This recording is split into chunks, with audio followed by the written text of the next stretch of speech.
সবাই বলছে এটা লোডশেডিং, কিন্তু আসলে এটা হলো যে লাইনের ডিফেক্টের জন্য। আমি আপনাদের অনেক জায়গায় বিদ্যুৎ থাকে না, ঘন্টা 1 ঘন্টা 1.5 ঘন্টা থাকে না, সেটা লোডশেডিং না, সেটা হলো টেকনিক্যাল। আগামী 30 সালের মধ্যে 5000 মেগাওয়াট রিনিউয়েবল এনার্জি আনবো আমরা। আসলে আমি এখানে আসছি আমাদের দেশের যে বিদ্যুৎ সঞ্চালনটা, এটা হলো মেইন। এই সঞ্চালন ঠিক হলে ডিস্ট্রিবিউশনগুলো দেওয়া যায়। তবে আপনাদের একটা জিনিস জানা দরকার যে একটা দেশে স্টেবল বিদ্যুৎ সিস্টেম তৈরি করতে হলে যেমন আমার স্টেবল জেনারেশন দরকার হয়, তেমন আমার স্টেবল ট্রান্সমিশন দরকার হয়, তেমন আমার স্টেবল ডিস্ট্রিবিউশনের প্রয়োজন হয় আর কি। এবং এগুলার চারটা সিঙ্ক্রোনাইজ করলেই একটা সুন্দর বিদ্যুৎ ব্যবস্থার সৃষ্টি হয়। আমাদের দেশে এতদিন যেভাবে চলেছে কোনো ইন্টিগ্রেটেড ওয়েতে করা হয়নি, যার ফলে হয়েছে যে আমাদের বিদ্যুতের সঞ্চালন, ডিস্ট্রিবিউশন, প্রোডাকশন এগুলোর মধ্যে একটা গ্যাপ থেকে গেছে। যার পরে আপনারা দেখবেন যে আমাদের বিদ্যুৎ উৎপাদন ঠিক আছে, আমাদের বিদ্যুতের সঞ্চালন ঠিক আছে, কিন্তু ডিস্ট্রিবিউশনের এন্ডে যে দেখা যাচ্ছে কিছু কিছু জায়গায় বিদ্যুৎ নাই, এবং যেটাকে আমরা সাধারণভাবে বলি যে বিদ্যুতের লোডশেডিং। আসলে লোডশেডিংটা হয় তখনই যখন আমার বিদ্যুৎ উৎপাদন হয় না, কিন্তু উৎপাদন হওয়ার পরে ট্রান্সমিশন করার পরে যখন বিদ্যুৎ অনেক জায়গায় বিদ্যুৎ থাকে না, ঘন্টা 1 ঘন্টা 1.5 ঘন্টা থাকে না, সেটা লোডশেডিং না, সেটা হলো টেকনিক্যাল। তো গত ফ্যাসিস্ট গভর্নমেন্ট বিদ্যুতে সয়লাভ করে দিয়েছিল যে প্রতিটি ঘরে ঘরে বিদ্যুৎ জ্বলবে। এটা করতে যে এটা যে একটা কারিগরি জিনিস, এইটার দিকে তোয়াক্কা করে নাই। আপনার পল্লী বিদ্যুতের লম্বা লম্বা লাইন টেনেছে। একটা ভালো সিস্টেমের জন্য একটা লাইনের ডিস্টেন্স কতজন হইতে হয়? 30 থেকে 35 কিলোমিটার বেশি হওয়া উচিত না, কিন্তু পল্লী বিদ্যুতের আছে 90 কিলোমিটার আছে, 100 কিলোমিটার আছে। ওইটা দিতে হয়, বিদ্যুৎ দিতে হয় বাড়ি বাড়ি।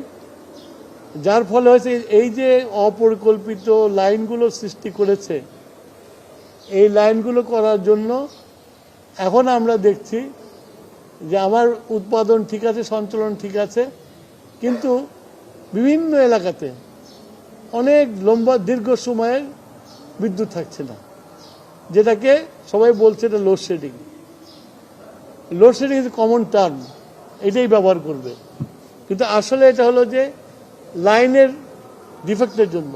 শোনেন, আমি আপনাদের আমার কথাটা শোনেন আপনারা। আমাদের 1200 পর্যন্ত এই মুহূর্তে আমরা নিতে পারবো। আমাদের হচ্ছে হলো যে এখন কেবল ফুয়েল লোডিং শুরু হয়েছে। রাসানরা বলেছে যে অগাস্ট মাস থেকে দিতে পারবে। সেই বেসিসেই আমাদের সায়েন্স অ্যান্ড টেকনোলজি মিনিস্ট্রি বলেছে।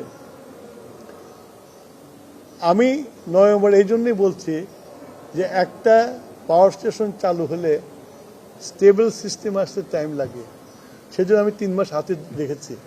যখন একবার স্টেবল হয়ে যাবে তখন আমি বলবো ইয়েস, পুরো জিনিসটা আমার এখানে আসছে এবং আমার লাইন নিতে পারছে।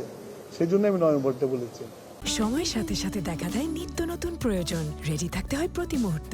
তাই এলো ইনোভার, যেন আপনি লাইফে থাকেন রেডি প্রতিদিন। Innova, designed for now. আমরা আমাদের নির্বাচনী ম্যানিফেস্টোতে বলেছি 10,000 মেগাওয়াট আনবো আমরা 5 বছরে, কিন্তু আমাদের সরকারি প্রোগ্রাম মতো আমরা সরকার থেকে ঘোষণা করেছি যে আগামী 30 সালের মধ্যে 5,000 মেগাওয়াট রিনিউয়েবল এনার্জি আনবো আমরা। সুতরাং এটা গলার কাটা হওয়ার কোনো আশঙ্কা নাই, কেননা এটা দেশের কল্যাণে এবং আমাদের যে আস্তে আস্তে রিনিউয়েবল যেতে হবে সেটা শুরু। এটা we have got lot of baggage. এই 18 বছরের নির্বাচনবিহীন সরকার আমাদের উপর অনেক ব্যাগেজ রেখে গেছে এবং অনেক কন্ট্রাক্ট আমি চেক করে দেখছি যে সেই কন্ট্রাক্টগুলোকে যদি আমি আপাতত যদি বন্ধ করে দেই তাহলে ওই সংবাদপত্রে পরের দিন সকালে উঠবে যে আজকের অন্ধকার হয়ে গেছে। সুতরাং এগুলোকে আমাদেরকে বিবেচনা করে এগুলোর উপরে অবস্থা নিতে হবে। রাতারাতি ব্যবস্থা নেওয়া, এই কন্ট্রাক্টগুলো যেটা একটা ন্যাশনাল, এটা তো জাতীয় contract is backed by the sovereign guarantee, you have to understand that. সরকার চাইলেই, নতুন সরকার চাইলেই স্ক্র্যাপ করে দিতে পারে না। সুতরাং আমরা এগুলোর উপরে কাজ করছি, আমরা লিগ্যাল জিনিসটা আমরা চেক করতেছি। ওভারঅল জিনিসটা তো মানে খুব যে একেবারে সাস্টেনেবল আছে তা তো না, সেগুলাকে যাতে আরও শক্তিশালী করা যায়, কোনো রকমের অ্যাক্সিডেন্ট যাতে না হয় সেইটা এড়ানোর জন্য ওনাদের সাথে বসেছি এবং এটা বলবো আমি যতক্ষণ পর্যন্ত নিউক্লিয়ার না ঢুকবে আমার মধ্যে ততক্ষণ পর্যন্ত বলবো, সো দ্যাট আমি প্রিপেয়ার থাকি যে নিউক্লিয়ার একটা নতুন জিনিস আসছে, আমার সিস্টেম ঠিক মতো নিতে পারবে এবং সাস্টেইন করতে পারবে। সেই জন্য আমি এখানে বসেছি এবং আমরা এটা নিয়ে এই কাজ করছি, খুব মানে কি বলে মনোযোগ সহকারে কাজ করছি আমরা। বিদ্যুতের কমানো হচ্ছে এটা ঠিক, আর জ্বালানিতে বাড়ানো হচ্ছে ঠিক আছে, জ্বালানি ছাড়া তো বিদ্যুৎ চলবে না, সেই জন্য জ্বালানি চালা হয়েছে। তারপরে বিদ্যুতের যেটা আছে আমরা আমাদের যে ভর্তুকিগুলো যেটা নেই সেটা আমরা কমানোর চেষ্টা করব, কমিয়ে যাতে আমরা বাজেটের মধ্যে থাকতে পারি সেই চেষ্টা করবো আমরা।